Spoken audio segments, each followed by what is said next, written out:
Hi friends, this is Soumi and you are watching Soumi's Tech Tip. सब लोग के pre boards आ रहे हैं और प्री बोर्ड जब आता है तो सबको थोड़ा बहुत तो डर लगता ही है। और साइंस में मैंने इस बार बायोलॉजी का ये वाला चैप्टर लिया है जो कि बायो का सबसे हार्डेस्ट चैप्टर है, सबसे बड़ा चैप्टर भी है। एंड बेसिकली जो लोग इसके बाद बायो लेंगे उनके लिए तो बहुत ही ज़्यादा इम्पोर्टेंट चैप्टर है। और ये हेरिडिटरी चैप्टर इससे थोड़ा बहुत बेस्ड है, ठीक है। तो चलिए स्टार्ट करते हैं। How do organisms represent. अब देखिए मैंने स्लाइड्स बनाए हैं यहाँ पे, तो एवरी स्टूडेंट के लिए मैंने बहुत ही सिंपल लैंग्वेज यूज़ किया है। एंड आप जैसे जैसे मैं एक एक चीज़ को क्लियर करते करते जाऊँगी, आप अपने पेन कॉपी रख सकते हैं इस पर and try to make notes out of it, because ये जो लैंग्वेज है बिल्कुल ही बुकिश लैंग्वेज है एंड बायो के पेपर में आपको बुकिश लैंग्वेज ही लिखना पड़ेगा, ठीक है। Let's start it. Reproduction is the biological process where living organisms give rise to new individuals of the same species. It is essential for the continuation of species and not for the survival of an individual organism. देखिए reproduction का मतलब होता है कि when two creatures try to reproduce an offspring. इससे क्या होता है, सबसे पहले इम्पॉर्टेंट बात ये होती है कि आप वेरिएशंस लाते हो, पॉपुलेशन ग्रो होता है। जैसे एक मम्मी पापा है तो बच्चे क्यों होते हैं, फैमिली प्लानिंग क्यों होती है, फैमिलीज क्यों बनाई जाती है। तो बेसिक प्रिंसिपल हमें ये बताता है कि हम ये सब इसलिए करते हैं, it's not just for the society, we do it for our own survival. क्योंकि जैसे हम ओल्ड होते हैं, हमारा ऑफस्प्रिंग हमें क्या करता है, हमारी सेवा करता है, हमारे ओल्ड एज में हेल्प करता है। जैसे यही एक रीज़न है कि रिप्रोडक्शन साइंटिफिकली तो इम्पॉर्टेंट है और सोशोलॉजिकली भी इम्पॉर्टेंट हो जाता है, ठीक है। द इम्पॉर्टेंस ऑफ रिप्रोडक्शन, सबसे पहले कंटिन्यूटी ऑफ स्पीशीज़। जैसे ह्यूमन बींग्स अपने ऑफस्प्रिंग्स को लाते हैं तो हमारा जो स्पीशीज़ है, जो होमो सेपियंस का जो स्पीशीज़ है वो आगे ग्रो करता है। वेरिएशंस आते हैं, सेकेंड पॉइंट है variations. It introduces difference in the DNA which are crucial for evolution and adaptation of the changing environments. मतलब जैसे आप देखोगे, जैसे आप आजकल के जो बच्चे हैं, आजकल के बच्चे एआई जानते हैं, स्किल्स डेवलप करते हैं। हमारे टाइम के बच्चे कुछ और करते थे, कुछ और बुक्स पढ़ते, बहुत रिलाई करते थे। आजकल की थ्योरी मेंटालिटी अलग है compare to the theory and mentality 5 और 10 to 15 ईयर्स अगो। तो ये होता है वेरिएशन। फिर पॉपुलेशन स्टेबलाइज होती है, बैलेंस होती है ecosystem, replacing the individuals lost to death. देखिए इम्पॉर्टेंट ये है कि हम इकोसिस्टम को कैसे मेंटेन करें, ठीक है। Balance the ecosystem. जितना ज़्यादा ह्यूमन बींग्स, जैसे जैसे कोविड आया था, जब कोविड आया था तो अ lot of people specially in the people who were in the old age, बहुत ओल्ड लोगों की डेथ हो गई। तो इससे क्या हुआ था, हमारा पॉपुलेशन डिस्टेबलाइज्ड हो गया था। दैट्स वाई हमने बहुत लोगों ने फैमिली प्लानिंग की, बहुत लोगों ने शादियाँ की and then a lot of the birth rate बहुत ग्रो किया। इससे क्या हुआ, पॉपुलेशन स्टेबलाइज होगी। So there has to be a balance between the death rate and the birth rate, ठीक है। चलिए नेक्स्ट पेज पे आते हैं। Types of reproduction. सबसे पहला होता है एसेक्सुअल, जिसमें एक ही पेरेंट की नीड होती है। A single parent gives rise to new offspring. The offspring are genetically identical to the parent. Clones, मतलब क्योंकि एक ही पेरेंट है तो इसमें जो भी ऑफस्प्रिंग होगा, मतलब जो बेबी होगा वो एग्जैक्टली वैसे ही पैदा होगा। जो हमारे कहाँ होता है ये सब, ये होता है एनिमल्स में, कई बार होता है, ये प्लांट्स में होता है, ठीक है। वेरिएशंस बहुत ही कम होते हैं, मतलब जैसे मम्मी पापा हैं वैसा ही आइडेंटिकल क्लोन जैसा पैदा होता है, ठीक है। अब देखते हैं एनिमल्स। मैंने इसलिए बोला भले एनिमल्स सेक्सुअली रिप्रोड्यूस करते हैं but the outer features are the same, इसलिए मैंने इस चीज़ को बोला कि मतलब मैं इस संदर्भ में बोल रही हूँ कि दे आर वेरी आइडेंटिकल, लेकिन यहाँ पे सेक्सुअल होता है एनिमल के साथ। प्लांट्स में होता है एसेक्सुअल। अब देखो पहले कुछ मोड्स के बारे में देखते हैं। बाइनरी मोड कैसा होता है, तो हम लोग जानते हैं कि जो होता है बाइनरी फिशन, तो हम लोग मैं इसे थोड़ा सा एडजस्ट कर लेती हूँ, ठीक है। बाइनरी फिशन पे क्या आएगा, तो हम लोग देखते हैं binary fission, the parent cell divides into 2 और नियरली इक्वल हाफ्स में ये चेंज हो जाता है, ठीक है। लाइक अमीबा, अमीबा अपने आप को तोड़ता है, जैसे ऐसे करके तोड़ लेता है अपने आप को। मल्टीपल फिजन में क्या होता है, the parent cell divides the daughter cell, मतलब एक ही सेल से बहुत सारे सेल्स निकल जाते हैं, ठीक है। तो ये कहाँ होता है, ये प्लाज्मोडियम में होता है। Plasmodium is the main parasite in malaria. तो ये याद रखना, ये पॉइंट मैंने हाईलाइट भी किया कि जब मलेरिया होता है तो प्लाज्मोडियम का मेंशन आएगा, ठीक है। नेक्स्ट पेज में चलते हैं। ये है, मैंने ये डायग्राम बनाया है, जैसे देख सकते हो कैसे ऐसे छोटा करके ऐसे तोड़ के डॉटर सेल्स बना देता है। ये जो हम लोग देख रहे हैं ना, this is daughter cell and it is identical, clonal almost. ये क्या है, बाइनरी फिजन इन लेस्मोनिया। इसमें क्या होता है, एक बॉडी का पार्ट है, ये बॉडी का पार्ट ही अपने आप में दो ऐसे करके सेपरेट आउट होने लग जाता है, एंड फिर ये सेपरेट आउट होकर 2 इंडिविजुअल क्रिएट कर देगा। तो मतलब क्या है, ऐसे करके ये 2 इंडिविजुअल डॉटर सेल्स जो एक दूसरे के साथ बिल्कुल क्लोनिकल होंगे। अब देख, फिर हम लोग आते हैं फ्रेगमेंटेशन।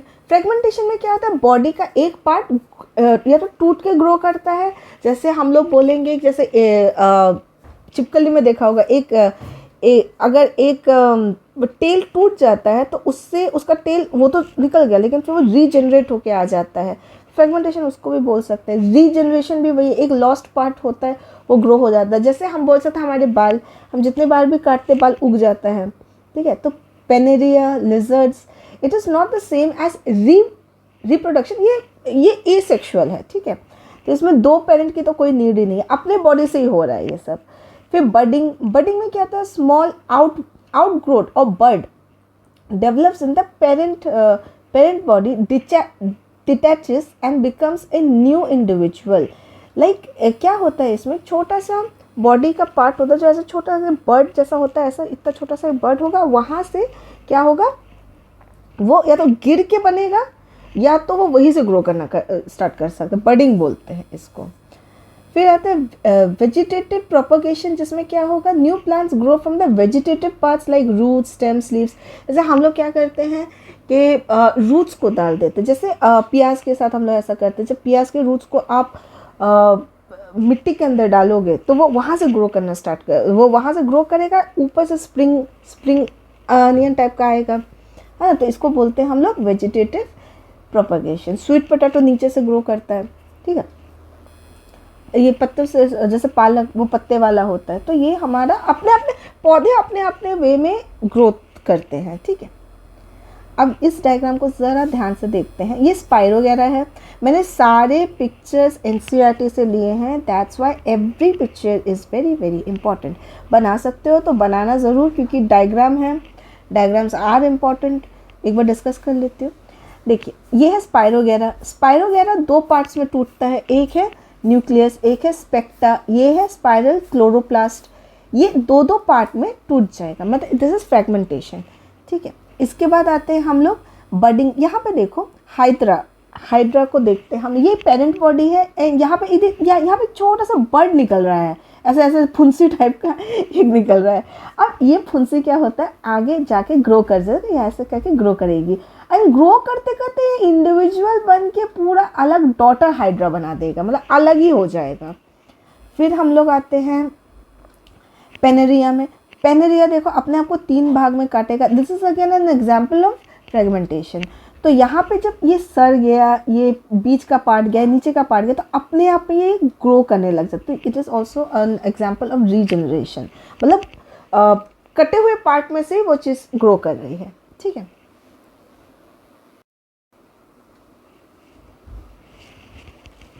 चलिए लेट्स कंटिन्यू। तो मैं यहाँ पे थी, आई वॉज इन पेनेरिया। अब आ जाते हैं वेजिटेटिव प्रोपगेशन पे। तो वेजिटेटिव प्रोपगेशन कैसे होता है? वेजिटेटिव प्रोपगेशन में जैसे एज आई हैव टोल्ड, ये प्याज का एग्जांपल हम लोग लेते हैं, इसे बिल्कुल प्रैक्टिकल वे में देखो, बहुत मज़ा आएगा। जैसे ये प्याज है, हम लोग घर का जो प्याज रहता है इसके रूट्स यहाँ से ग्रो करने लगते हैं, एंड यहाँ पे सर इसका निकला रहता है। ये हम लोग खाते हैं ना, अभी विंटर्स में अभी ये बहुत मिलता है हम लोग को, ये क्या बोलते हैं, स्प्रिंग अनियंस बोलते हैं। तो अंदर से ग्रो करता है। फिर है बैरोफाइलम।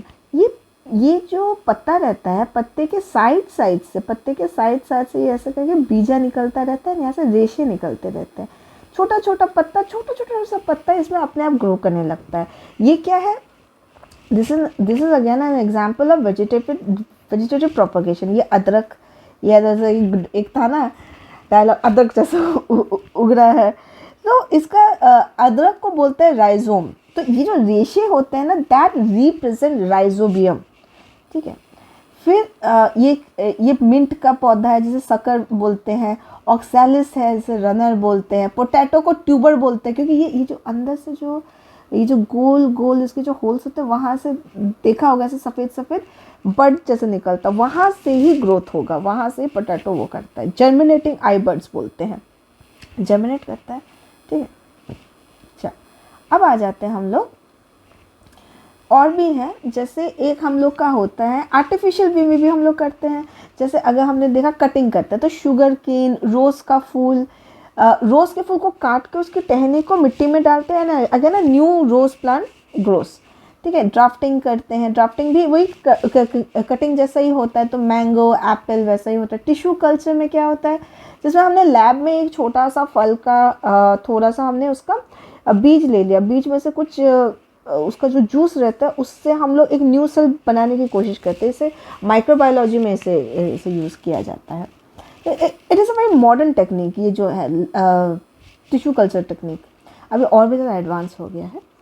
फिर स्पोर फॉर्मेशन क्या था, ये सबने देखा होगा। स्पोर फॉर्मेशन घर के पास हम सबका टेंडरलाइंस होते हैं घर के, मतलब मोस्टली जंगली होते हैं टेंडरलाइंस। तो उसको जैसे जैसे फूकते हैं ना, तो उसके बहुत सारे रेशे बिल्कुल पूरे हवा में फैल जाते हैं। इनको बोलते हैं स्पोरेजिलम। एंड इसके जो पोर्स होते हैं ना, ऐसे ऐसे करके पूरे हवा में फैल जाते हैं। ये डंडी रहती है। अब ये हवा में फैल के क्या करेंगे, ये हवा में फैलते हुए दूसरी जगह कहीं पे सेटल हो जाएंगे, कहीं पे भी सेटल हो सकता है, पानी में भी हो सकता है, मिट्टी में भी हो सकता है। दे ट्रैवल वेरी फास्ट, एंड फिर वहाँ से एक और पौधा निकलेगा। तो इसको बोलते हैं हम लोग, इसको फंगस बोलते हैं, राइजोपस फंगस। जो हमारे ब्रेड पे होता है वो कहाँ से आता है, ऐसे घूम के तो आता है। चल, अब आते हैं एसेक्सुअल रिप्रोडक्शन के फ़ायदे फिर क्या होते हैं। फ़ायदे इसमें ये है कि ये फास्टर, बहुत जल्दी प्रोड्यूस करता है। It requires only one parent. Offspring are the clones of the well adapted parent. तो क्या होता है, जैसे जो पेरेंट का है, जो भी पेरेंट प्लान है, बिल्कुल वैसा ही उसका नेचर होगा बच्चे का मतलब जो ऑफस्प्रिंग रहता है। अब इसमें एक और चीज़ ध्यान देना कि ऑफस्प्रिंग आर एग्जैक्ट क्लोन्स। तो इसमें जो स्ट्रेंथ पेरेंट की है वही बेबी प्लांट की भी होगी। तो इसमें ऐसा नहीं होगा कि बेबी प्लांट के लिए तुम्हें एक्स्ट्रा पानी देना पड़ रहा है या एक्स्ट्रा चीज़ करना पड़ रहा है, उसमें वेरिएशंस आ रहे हैं, नहीं। जो पेरेंट का है वही बच्चे का है, ठीक है। फिर आते हैं डिसएडवांटेजेस पे आ जाते हैं। डिसएडवांटेज हमें बोलता है कि no genetic variation reducing adaptability. देखो क्या होता है कि ये अपनी कोई क्वालिटीज़ को बढ़ा तो रहा है नहीं, तो क्या होता है इसमें कोई वेरिएशंस नहीं आता, ये अपने आप में अडेप्ट नहीं कर पाता है। जैसे अगर प्लांट्स को भी हम लोग देखेंगे, तो अगर तुम एक प्लांट को दूसरे पॉट में भी डालते हो तो कई बार वो मुरझा जाता है, धूप पे थोड़ा सा रख दिया मुरझा गया। तो ये वो अडेप्ट नहीं कर पाता, वेदर के हिसाब से अपने आप को अडेप्ट नहीं कर पाता है, ठीक है। फिर unfavourable condition can wipe out the entire. हाँ, अब मान लो बारिश ठीक से नहीं हुआ तो बहुत सूख जाएगा पौधा, या बहुत ज़्यादा पानी दे दिया तो उससे भी पौधा ख़राब हो जाता है। और इसे एक पौधे के साथ थोड़ी होगा, वो सारे पौधों के साथ, अगर मतलब खेती में है तो सबके साथ ही होगा। तो दे आर चांसेस, या किसी एक में पेस्ट लग गया है तो सबके साथ वो धीरे धीरे फैल जाता है। दे आर वेरी लाइक, इन लोग का ऐसा है कि अगर एक ख़राब होता है तो सभी अपने आप में ख़राब होने लग जाएंगे, ठीक है। अब आते हैं सेक्सुअल रिप्रोडक्शन पे। अब this is a type of reproduction that involves the fusion of two gametes. Fusion मतलब मिल जाना, ठीक है। अब इसमें क्या होता है, जब हम फ्यूजन ऑफ टू गैमेट्स लेते हैं, सेक्स सेल्स लेते हैं, एक मेल होगा एक फीमेल होगा, ठीक है। अब इसमें क्या, दो पेरेंट आ गए, दो पेरेंट के क्रोमोसोम्स अलग होंगे, सेम नहीं होंगे, इन्हीं को हम गैमेट्स बोलते हैं, इन्हीं को हम सेक्स सेल्स बोलते हैं, ठीक है। अब क्या होगा यहाँ पे, जब दो गैमेट्स, जैसे मान लो ये एक ओवम है, ये एक स्पर्म है, ये मिला, ये मिल के जो सेल बनाएगा, इस प्रोसेस को बोलते हैं मायोसिस। एंड जो सेल बनता है वो ऑफस्प्रिंग होगा। वो पहले एम्ब्रियो बनेगा, फिर जाइगोट बनेगा, फिर एक टोटल ह्यूमन ऑफस्प्रिंग बनता है, ठीक है, या एक एनिमल ऑफस्प्रिंग बन सकता है। अब आते हैं फर्टिलाइजेशन। जब ये पूरा, जब इसके आँख कान दिखने लगते हैं तो हम बोलते हैं ये क्या है, ये है जाइगोट। जाइगोट बोलते हैं। And zygote is the first cell of new individual with total cell of chromosome. इसका मतलब है, मैंने बताया कि फीमेल में XX क्रोमोसोम्स होता है एंड मेल में XY क्रोमोसोम होता है। अब ये बच्चा, ये जो ऑफस्प्रिंग हुआ है, मान लो she is a girl, then girl होगी तो क्या XX आएगा, बॉय होगी तो क्या XY आ जाएगा, ठीक है। तो अब ये जो अब बच्चे के अंदर बच्चे का जेंडर डिफाइंड हो गया है, तो क्रोमोसोम का सेट उसके अंदर पूरा हो गया, उसका DNA क्या हो गया, कंप्लीट हो गया है। चल, अब इससे क्या होता है, सिग्निफिकेंस क्या है, तो सिग्निफिकेंस ये है, this leads to the genetic variation in the offspring because the DNA becomes two different individuals. The variation is the basis of evolution and helps the population adapt to changing environment. Of course, बिल्कुल, क्योंकि male and female दोनों के gametes घुसे हैं, तो इसका मतलब क्या है, उसके डीएनए में अडेप्टेबिलिटी आएगी, क्योंकि we are human, we are used to adaptation, है ना। हम लोग भी तो मतलब आदि मानव से मानव तक बने हैं ना, we are so intelligent right now. तो आज से 1000 साल पहले तो इतने स्मार्ट नहीं थे, आज से 100-1000 साल पहले तो इतने स्मार्ट नहीं थे, हुए इवॉल्व कर रहे हैं। वैसे ही जो ऑफस्प्रिंग होता है वो आने वाले टाइम्स के हिसाब से अपने आप को वेरिएशन में डालेगा और अपने आप को अडेप्ट करेगा। This is the nature of a human child. तो ये ऐसा ही है, नॉट एनिमल्स। एनिमल्स अपने हिसाब से करते हैं, we can even do it intellectually, है ना। अच्छा, अब आ जाते हैं नेक्स्ट पेज पे, फिर आ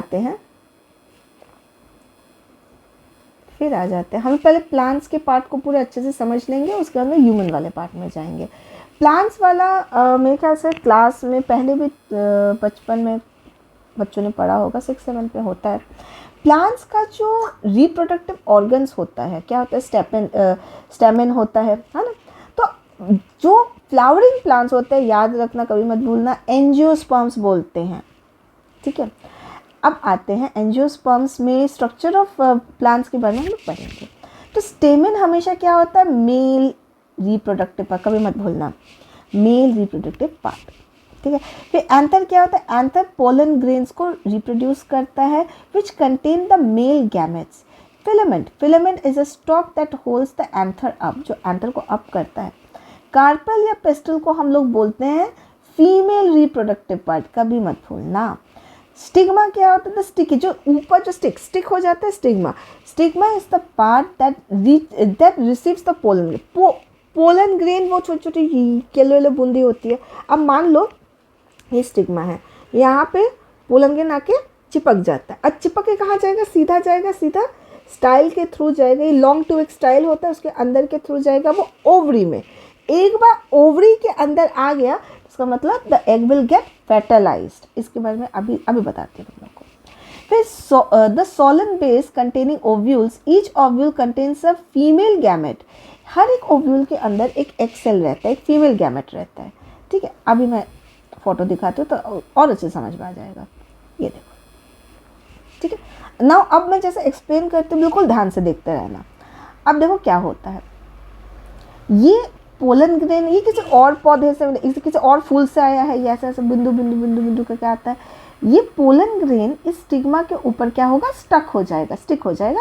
एंड इसमें से कोई एक सब नहीं आता, कोई एक ऐसे ये पूरा क्या है, ये है पोलन ट्यूब बोलते हैं, इसको बोलते हैं पोलन ट्यूब, नीचे वाले को बोलते हैं स्टाइल, ठीक है। अब क्या होता है, इस पोलन ग्रेन में हम लोग एक स्पर्म न्यूक्लियाई होता है, मतलब एक जो अंडा बनने वाला है। अब क्या होगा, ये बिल्कुल अंदर जाएगा, अंदर कहाँ, अंदर ये है इसका ओवरी, एंड ओवरी के थ्रू जाएगा ओव्यूल में, यहाँ पे आ जाएगा ओव्यूल। अब जब ये ओव्यूल में जाएगा, it will start to become, देखो ऐसे करके अंदर आया, यहाँ पे अंदर आया, एक जाइगोट बनेगा, ये इंडोस्पर्म बोलते हैं इसको, ये जाइगोट बनने का ट्राई करता है। एंड जाइगोट बनने पे क्या हो जाएगा, ये मतलब अब ये सीड बनने का ट्राई करेगा, इसे बोलते हैं इंडोस्पर्म। ये है सीड कोटिंग एंड ये बन जाएगा एम्ब्रियो, एंड ये एम्ब्रियो सीड बनेगा एंड ये क्या हो जाएगा, ये सीडलिंग बन जाएगा, ये छोटा सा पौधा बन जाएगा। ठीक है, तो this is the process, entire process के कैसे एक सीड, एक छोटा सा पोलन ग्रेन कैसे फर्टिलाइज होता है। This is the fertilisation process of the entire seed. ठीक है, इसको ज़रूर अपने कॉपी में बना लेना। This is the longitudinal section of the flower. ठीक है, चलो अब आ जाते हैं, और ये सारे पॉइंट्स इंपॉर्टेंट है। एंथर, फिलामेंट क्या होता है, ये सब आना चाहिए, रिटर्न बोर्ड में आएगा। चलो अब हम लोग इसको थोड़ा सा और डिटेल में इसको पढ़ लेते हैं। अभी जो समझाई हूँ वही है। पॉलिनेशन पहले देख ले। पॉलिनेशन दो प्रकार का होता है, एक होता है सेल्फ पॉलिनेशन, एक होता है सेल्फ पॉलिनेशन, दूसरा होता है क्रॉस पॉलिनेशन। बहुत इजी कॉन्सेप्ट में पहले भी तुम लोग पढ़ चुके होंगे बचपन में। अब देखो इसमें क्या होता है, transfer of the pollen grain from anther to the stigma of a flower, इसी को बोलते हैं पॉलिनेशन। मतलब एंथर से ये बीजा आके ये जो स्टिग्मा में स्टिक होता है ना, इसी चीज़ को बोलते हैं पॉलिनेशन।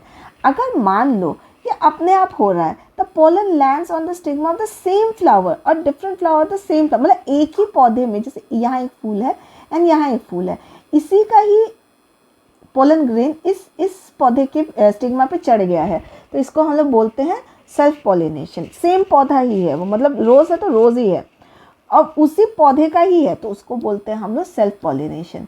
एंड क्रॉस पॉलिनेशन क्या होता है, जब the pollen grains lands on the stigma of a flower from a different plant of the same, मतलब यहाँ पे एक रोज है तो यहाँ पे एक दूसरा रोज है।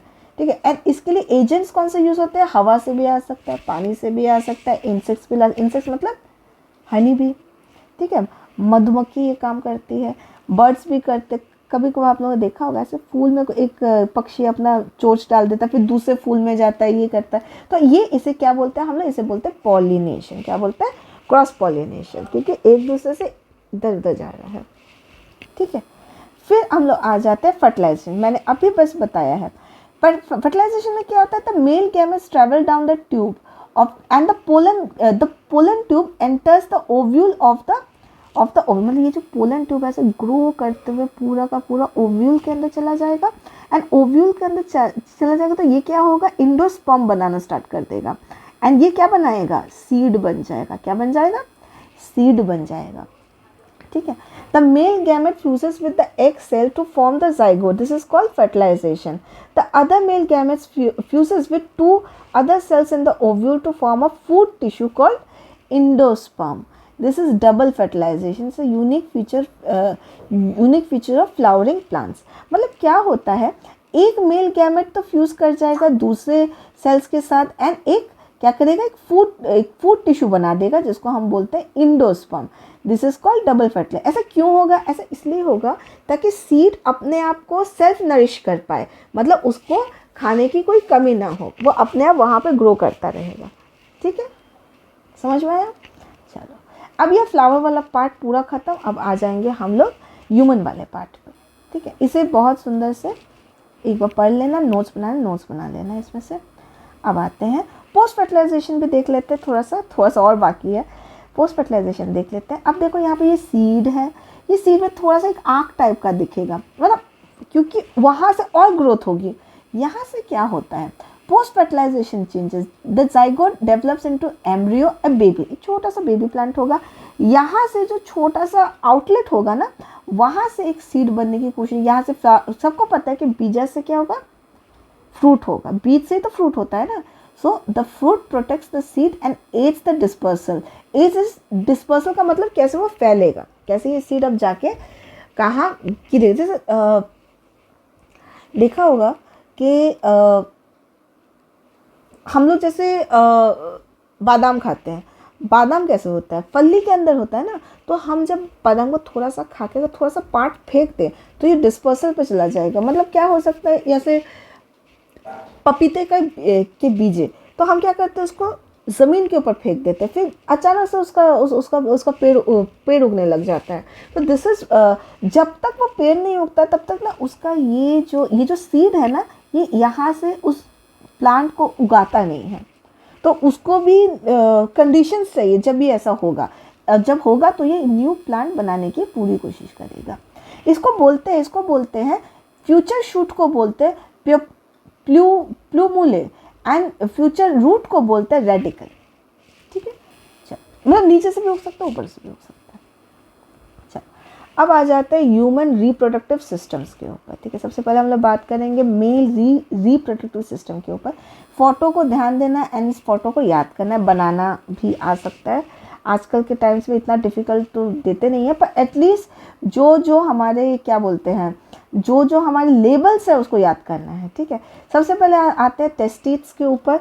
The pair of organs located outside the abnormal cavity in the scrotum, they produce the sperm, male gametes and the hormone testosterone।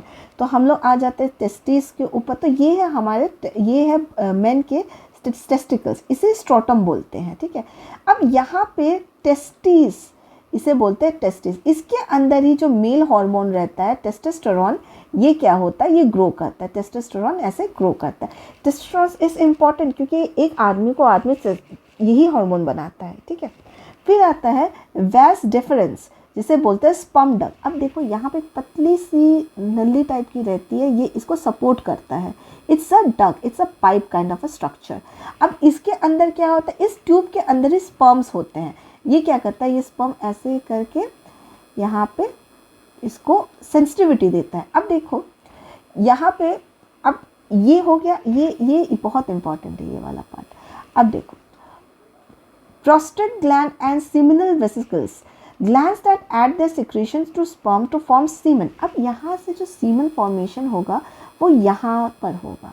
ठीक है, यहाँ पे ये semen formation इन glands में होता है। कहाँ पे, ये वाले glands में, जो ऐसा देख रहे हैं ना हम लोग, इन glands में होता है।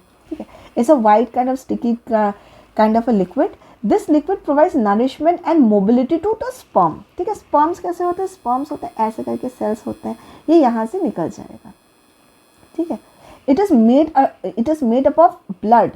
तो ये ऐसा नहीं है कि ये हमारा, ये वेस्ट है। ठीक है, वेस्ट है, लेकिन actually this is made up of blood. तो इसके अंदर का जो सीमन है इसको वाइट बनाता है, इसके अंदर का जो पिगमेंट है इसे वाइट बनाता है। यूट्रा क्या होता है, यूट्रा वैसे ही the common tube for the passage of both semen and urine. मतलब इसी सेम स्ट्रक्चर से इस पीनस के अंदर से ही सीमन एंड यूरिन दोनों ही निकलता है। कहाँ से, एक ही सेम ही है, ये जो लाइन है ना, ये लाइन सेम ही है, एक ही जगह से निकलता है। ठीक है, the penis is the organ that transfer the sperms to the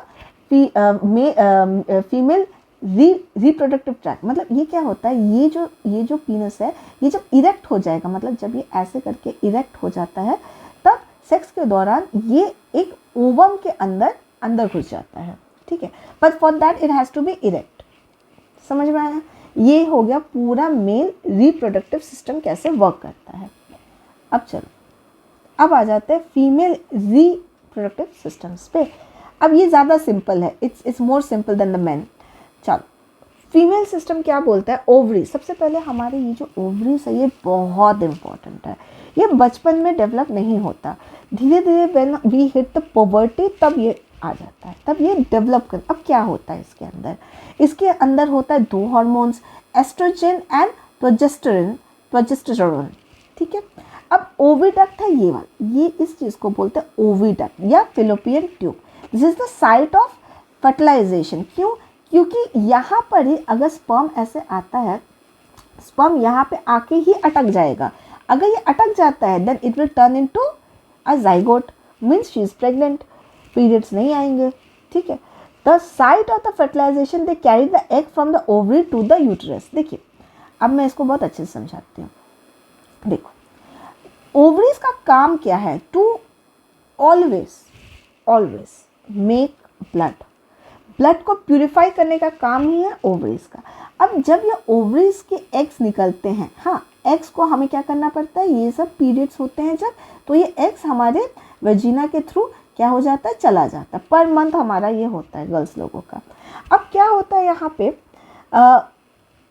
जब तक ये एग्स अनफर्टिलाइज्ड है, जब तक यहाँ पे कोई स्पर्म आया ही नहीं है, कुछ हुआ ही नहीं है, तो ये क्या होता है, ये पर मंथ रेगुलर बेसिस पे मेंस्ट्रुअल साइकिल जो होता है 7 to 14 डेज़ का ये निकलता रहता है, ठीक है।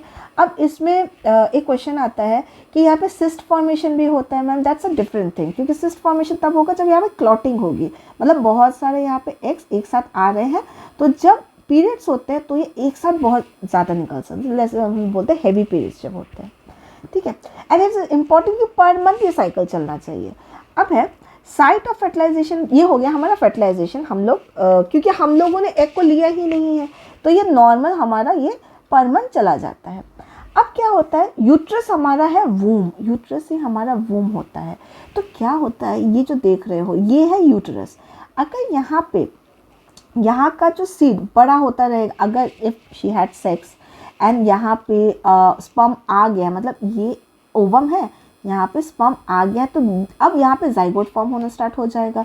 जब जाइगोट यहाँ पे फॉर्म होना स्टार्ट, धीरे धीरे करके ये एग यहाँ आ जाता है। यहाँ आ जाएगा तो एक बहुत बड़ा क्या बोलते हैं, एक जाइगोट होना स्टार्ट हो जाएगा यहाँ पे अपने आप। इसलिए ये पेट फूल जाता है जब कोई लेडी प्रेग्नेंट होती है, तो ये एम्ब्रियो, ये पेट, ये वूम, ये उस बेबी को स्पेस देने की कोशिश करता है, ठीक है।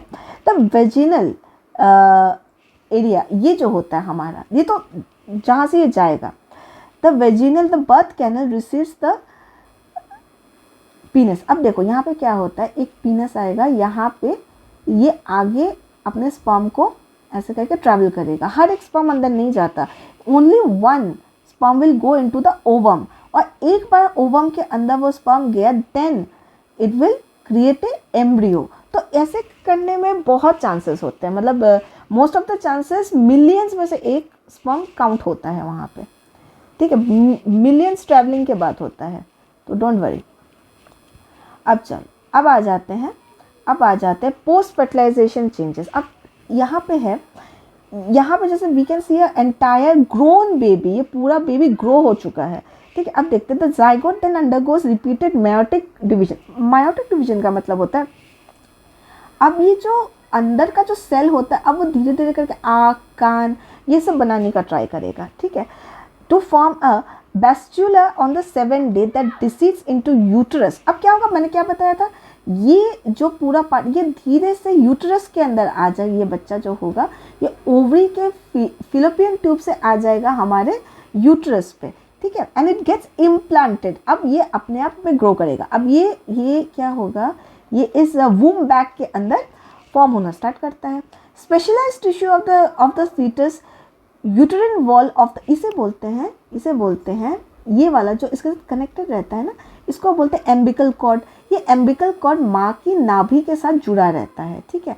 And this structure is called placenta. ये जो स्ट्रक्चर है ना, इस चीज़ को बोलते हैं placenta. It is a mechanical and physiological connection between the embryo and the uterine wall of the mother, through which the nutrients and other useful substances enter the fetus from the mother's blood and waste products are expelled into the mother's blood। मतलब क्या होता है, ये बच्चा जैसे grow करता रहता है, इस बच्चे को खाना पीना इस एम्बिकल कॉर्ड के थ्रू बच्चे को मिलता ही रहता है। इस प्लांसेटा का जो स्ट्रक्चर होता है वैसा ही होता है। अगर इसमें बच्चा पॉटी करता है या कोई भी वेस्ट मटेरियल बच्चे का होता है, तो बच्चा अपना वेस्ट प्रोडक्ट वापस माँ को दे देता है, ठीक है।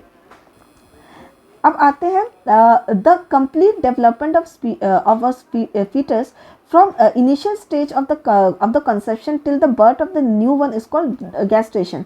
मतलब स्टार्टिंग के स्टेज से लेके पूरा जब तक वो पैदा नहीं होता, इसको बोलते हैं गैस्टेशन पीरियड। मतलब जो हमारा 9 महीने का पीरियड रहता है उसको बोलते हैं gestation period. Gestation period is followed by the parturition. मतलब जब वो पूरा बच्चा बर्थ लेगा। Parturition is the expulsion of the fully formed young one from mother's uterus after the gestation period. So मतलब जब 9 महीने कंप्लीट हो जाते हैं, तब बच्चा पूरी तरीके से, जब लेबर पेन होता है, वाटर पाइप जब ब्रेक हो जाता है, तो ये बच्चा जो होता है यहाँ से यूट्रस के थ्रू यहाँ से निकल जाता है, ठीक है। This is called normal delivery. कभी कभार ऐसा नहीं हो पाता, तो इस यूट्रस को यहाँ पे एक सर्जरी करके इस बच्चे को इस साइड से निकाला जाता है। That is called C section. सब बोलते हैं ना कि सी सेक्शन क्या है, तो ये है सी सेक्शन, ठीक है। सिजेरियन जिसे बोलते हैं। अब यहाँ पे एक प्रॉब्लम आती है, it starts from the contraction. यहाँ पे बहुत दर्द होता है, इसे बोलते हैं लेबर पेन्स, बोलते हैं लेबर पेन्स हो रहा है, यही हो रहा है, इसका सर निकल क्राउनिंग हो। जब एक बच्चे का सर यहाँ पे आता है ना, जब सर दिखने लगता है, इसको बोलते हैं क्राउनिंग, ठीक है। It starts from the contraction of the uterine wall under the influence of oxytocin hormone. तो इस टाइम पे ऑक्सीटोसिन हार्मोन बहुत ज़्यादा डेवलप होने लगता है। This is a relaxing hormone into the ovary that widens the pelvis and the vagina of for the child. देखिए, सबको लगता है कि delivery is very tough, it is very tough, but if you have this hormone ना, तो ये इतना tough नहीं होता। The body has to be prepared to handle the contraction. ये जो ऐसे बोलते बहुत लोग नेगेटिव वे में भी बोलते हैं, बहुत ज़्यादा दर्द नहीं, अगर इतना ज़्यादा दर्द होता तो फिर डिलीवरी होगी कैसे, है ना। And the mother is cautious, most of the time women cautious रहती है, उनको पुश करने बोलते हैं ताकि ये बच्चा यहाँ से कन्वर्स होके इसका सर नीचे आए। ऑलवेज रिमेंबर, डिलीवरी में सर हमेशा नीचे होता है, नीचे साइड से निकाला जाता, पैर के साइड से नहीं निकाला जाता, सर से निकाला जाता है, ठीक है। अच्छा, कब निकलता है? Normal the gestation period is 9 month. 9 months में बच्चा अगर हो जाता है तो उसे नॉर्मल डिलीवरी बोलते हैं। 9 मंथ से ज़्यादा होता है तो हम बोलते हैं पोस्ट मेच्योर बेबी, मतलब बेबी 9 महीने से ज़्यादा पेट में रह गया है, तो मतलब दैट इज़ वेरी एक्सटेंसिव। अब पहले हो जाता है तो प्री मेच्योर बेबी बोलते हैं, ठीक है। अब आते हैं reproductive health of a mother, it is very important. Again इसे थोड़ा सा पढ़ लेते हैं। Physical and emotional and social behaviour इसमें थोड़ा सा डिपेंड करता है। Increasing population and methods to check it, ऐसा नहीं है कि बार बार she is getting pregnant, this is also wrong, क्योंकि हेल्थ इफेक्ट हो जाएगा। Knowledge about sex education, STDs के प्रोटेक्टिव वे में प्रेगनेंसी को लो, प्रोटेक्टिव वे में सेक्सुअल इंटरकोर्स में इन्वॉल्व हो, एंड बर्थ कंट्रोल डिवाइसेस के बारे में भी बताया जाता है, because it is important to control pregnancy due to the health of the child and the mother, दोनों के लिए इम्पॉर्टेंट है। And sex abuse and sex related crimes, जैसे when a woman is pregnant, a lot of people try to, she is very vulnerable, तो ऐसा हो सकता है कि उसको अब्यूज़ किया जाए, because she can not move a lot, she can be a victim of sex abuse. तो इसीलिए ऐसे टाइम्स पे वुमेन लोग का बहुत केयर करना चाहिए, ठीक है। She is going through a lot, physically, emotionally, बहुत सारा चेंजेस उसके अंदर से होता है, हार्मोनली, इवन एक पोस्ट डिलीवरी डिप्रेशन भी होता है। आफ्टर डिप्रेशन ऐसा लगता है कि कोई केयर नहीं कर रहा है, सब लोग बच्चे की ओर ही ध्यान दे रहे हैं, अकेला लगता है, खाली लगता है, तो बहुत सारी चीज़ें होती हैं। ड्यूरिंग एंड आफ्टर प्रेगनेंसी भी काफ़ी केयर, आफ्टर केयर मिलनी चाहिए, ठीक है। इसके बाद आते हैं कुछ कॉन्ट्रासेप्टिव में आ जाते हैं। अब हेल्थ, अब क्या होता है, एक बार प्रेगनेंसी के बाद ऑलरेडी माँ की ओर से बहुत सारा हेल्थ चला जाता है, क्योंकि बहुत सारा खून भी चला जाता है, खाना भी चला जाता है, बहुत सारी चीज़ें अफेक्ट कर जाती है उसको। तो बार बार प्रेगनेंसी से क्या होता है, एक मदर का हेल्थ डेटोरेट होने लग जाता है, ठीक है। तो हमें बताया जाता है कॉन्ट्रासेप्शन का मतलब होता है preventive measure to avoid the pregnancy, मतलब प्रिवेंटिव मेजर्स हम लोग लेंगे to avoid pregnancy, such as condoms, जिसे बोलते हैं Nirodh. This is a thin rubber tube worn over the penis, मतलब यहाँ पे अगर पीनस के ऊपर भी हम कॉन्डम लगा लेते हैं तो यहाँ पे जो स्पर्म निकलेगा वो इस कैप के अंदर ही रह जाएगा, ठीक है। वैसा ही सेम वर्जिना में अगर नहीं जाता है स्पर्म, तो उसके ऊपर भी हम लोग एक फेमिडम लगा सकते हैं, एक थिन रबर होता है, इसको बोलते हैं फेमिडम, उसके ऊपर लगा सकते हैं, जिसकी वजह से स्पर्म एंटर ही नहीं करने वाला अंदर, मतलब बॉडी के अंदर जाएगा ही नहीं। फिर एक डायप्टाग्राम और cervical cap, rubber that covers and fits over the cervix of the Virginia. Again एक कैप होता है जो वर्जिना को प्रोटेक्ट कर लेता है, ठीक है। अगर ये भी नहीं हो, ये तो सिर्फ फिजिकल बैरियर्स है, मतलब ये हम बाहर से करते हैं।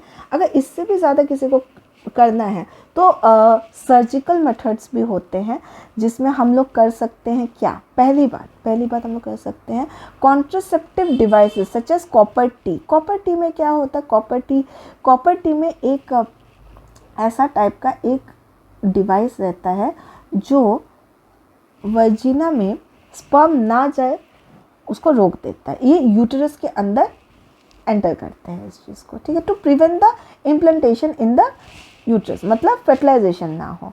फिर हम लोग एक और चीज़ को कर सकते हैं, और नेचुरल और भी नेचुरल चीज़ें हैं, जैसे एक कर सकते हैं हम लोग rhythm method, avoid copulation around the time of ovulation, मतलब व्हेन यू आर ओवुलेटिंग उस टाइम सेक्स ना करके, ठीक है, एंड कोइटस इंटरप्शन, मतलब जब इजैकुएशन होगा, जब स्पर्म बाहर आएगा उससे पहले आप वजीना से ही निकल जाओ, मतलब उसकी बॉडी के अंदर स्पर्म जाएगा ही नहीं, ठीक है, that's a very safe method, ठीक है।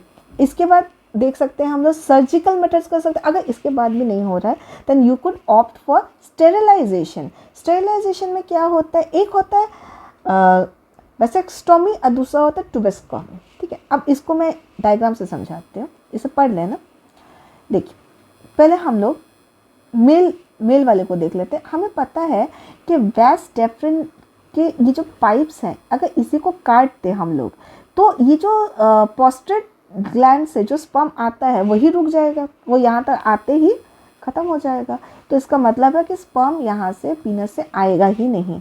तो क्या होगा इससे क्या होगा, स्पर्म आएगा ही नहीं, तो कोई चांसेस ही नहीं है प्रेग्नेंट होने के। और सेम चीज़ यहाँ भी किया जा सकता है। यहाँ पे क्या होगा, फिलोपियन ट्यूब को काट दिया जाएगा, यहाँ पे यहाँ पे यहाँ पे यहाँ पे एक सर्जिकल मेथड के थ्रू ये फिलोपियन ट्यूब को काट दिया जा सकता है। These all are surgical methods जो इंडिया में अवेलेबल है, कराया जाता है एंड एनकरेज भी किया जाता है after a certain age when the people do not want to get more babies, ठीक है। तो इसको बोलते हैं स्टेरिलाइजेशन। ये जानवरों में भी होता है, ठीक है, सांड में गाय में किया जाता है, ठीक है।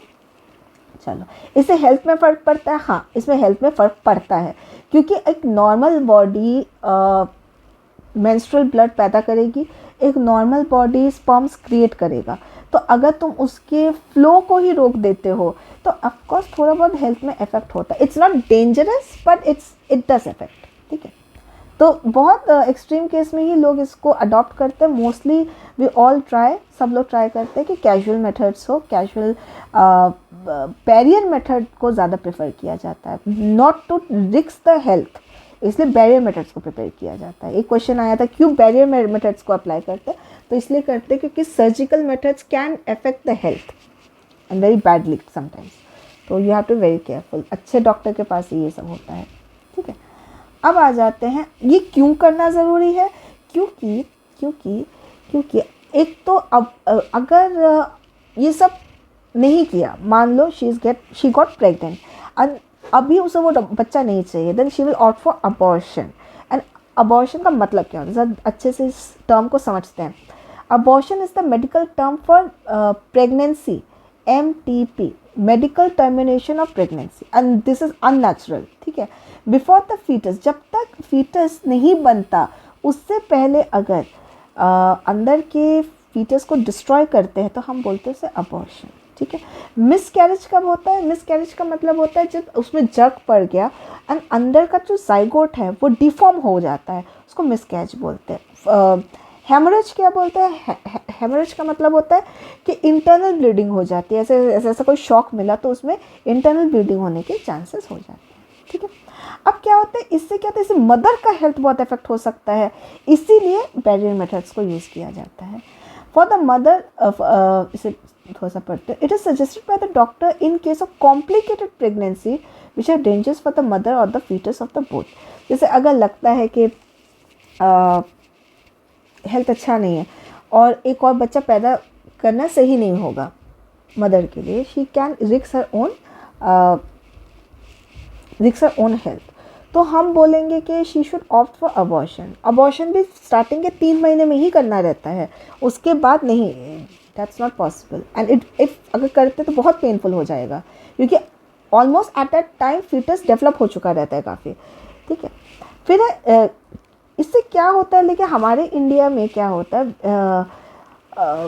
जब हम बच्चे का जेंडर समझ लेते हैं कि मतलब मेल होने वाला है, तो क्या होता है कि समाज ऐसा है कि they try to take advantage of that, तो अगर वुमेन होती है, फीमेल बच्चा है, बेटी होने वाली है, तो they try to take force the mother to take abortion so that she does not give birth to the female child. तो ये इलीगल है, ये करना है कि बच्चे का जेंडर देख के आप देख रहे हो इस चीज़ को कर रहे हो, तो दिस इज़ वेरी इलीगल।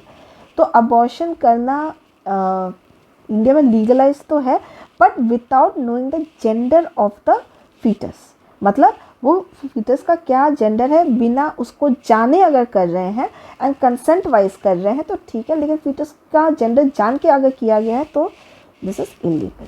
ठीक। फिर है सेक्शुअली ट्रांसमिटेड डिजीजेस। देखिए, these are the infectious communicable diseases caused by bacteria, protozoa, virus which can spread from an infected person to a healthy person by sexual contact. Humans suffer from over 30 different kinds of sexually transmitted diseases. The commons are, मतलब क्या है, that's why they say that body count को थोड़ा कम करना चाहिए, बहुत कम करना चाहिए एक्चुअली। तो ये सेक्शुअल कॉन्टैक्ट में बहुत सारे डिजीजेस भी इन्वॉल्व होते हैं क्योंकि हम लोग हाइजीन मेंटेन नहीं करते। तो अगर हाइजीन मेंटेन नहीं किया जाएगा तो देयर आर हाई चांसेस कि अगर हमने प्रोटेक्टेड सेक्स नहीं किया तो यहाँ पे हमें एसटीडीज होने के चांसेस बहुत ज़्यादा हो जाते हैं। सबसे पहले आता है gonorrhoea. This is caused by a bacterium called Neisseria gonorrhoeae. The infection results in the inflammation of the mucous membrane of the urogenital tract. ठीक है, it spreads the sexual contact and through infected clothes. ये infected clothes से भी फैलता है। ठीक है, penicillin and एपिसिलिन इसको ट्रीट करने के लिए यूज़ करते हैं। इन्हीं को भी बोलते हैं गुप्त रोग। ठीक है, फिर आते हैं syphilis.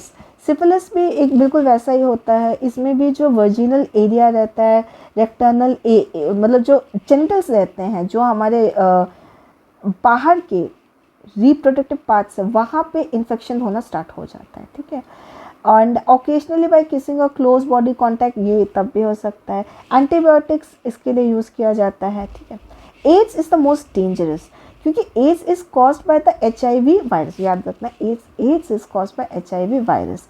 It's the fast spreading incurable disease that weakens the body's immune system, weak कर देता है। And it is done by unprotected sex, use of contaminated needles, transfusion मतलब ब्लड का जब ट्रांसफ़र होता है, इन्फेक्टेड ब्लड का ट्रांसफ्यूजन हो गया तो हो सकता है। एंड इसके लिए जो ड्रग्स यूज़ होते हैं वो है वीडोवुडालाइन, वीडोवुडाइन या एजिडोमेथालाइन। ये थोड़ा सा ज़्यादा ही है, इसको जानने की ज़रूरत नहीं है, थोड़ा टफ है, छोड़ दो इसको। अब आ जाते हैं हेल्थी प्रेगनेंसी क्या होता है। फिर हेल्थी प्रेगनेंसी का मतलब है when you are cautious that I am going to get pregnant and you are totally ready first of all to get pregnant. And इसके बाद जो आपकी भी कोई रिस्पॉन्सिबिलिटी ले, मैल न्यूट्रिशन नहीं होना चाहिए, स्ट्रेस नहीं होना चाहिए प्रेगनेंसी के time. Health of the mother is so important, most important thing. इस वक्त पे the women are advised not to smoke. ठीक है, LSD, मैरिजुआना, अल्कोहल, कोई भी हार्मफुल चीज़ को इनटेक नहीं करना चाहिए। एंड ऐसा इसलिए बोला जाता है इवन स्ट्रेसफुल सिचुएशन में भी नहीं रहना चाहिए क्योंकि the foetus can get mental retardation, the baby can be mentally not so developed, ऐसा होता है। तो बहुत ज़्यादा आराम का माहौल होना चाहिए, रिलैक्स्ड माहौल होना चाहिए। प्रेशर सबसे ज़्यादा प्रेग्नेंट औरत पे ही रहता है because she has to deliver and take care of her own self. Proper spacing between the subsequent pregnancy should be maintain for mothers. ये डॉक्टर्स भी एडवाइस करते हैं कि एक बच्चा पैदा होने के बाद एटलीस्ट 2 साल का गैप चाहिए ताकि बॉडी रिकवर कर पाए। Pregnancy is not easy as जिस वे में लोग बोलते हैं, उस वे में प्रेगनेंसी ईजी नहीं होती है and it's a toll on the women's health itself. तो ये पूरा चैप्टर इसीलिए ऐड किया गया होगा क्योंकि बताया जा सके कि सेक्स होता कैसे है, सेक्स के कॉन्सिक्वेंसेस क्या हैं एंड कैसे सोसाइटी, समाज इसको किस वे में देखती है। ठीक है, तो this is the entire theoretical part of this chapter and मैंने सारे इंपॉर्टेंट पॉइंट्स, थोड़े से ज़्यादा पॉइंट्स मैंने ऐड कर लिए हैं। तो NCERT एक बार ये वीडियो देखने के बाद ज़रूर अपने NCERT बुक को एक बार पढ़ लेना।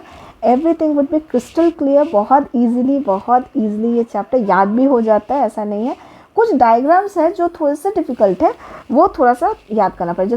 जैसे ये वाला मैं डायग्राम दिखाती हूँ, ये नहीं आएगा। ये वाला डायग्राम बहुत इंपॉर्टेंट है, ये वाला डायग्राम बहुत इंपॉर्टेंट है। If you can not draw, at least labelling पे ध्यान देना, लेबलिंग करना पड़ेगा, ठीक है। लेबलिंग से क्वेश्चन आता है, ये भी इंपॉर्टेंट डायग्राम है, ये बहुत important diagram, this is the diagram of fertilisation, ठीक है।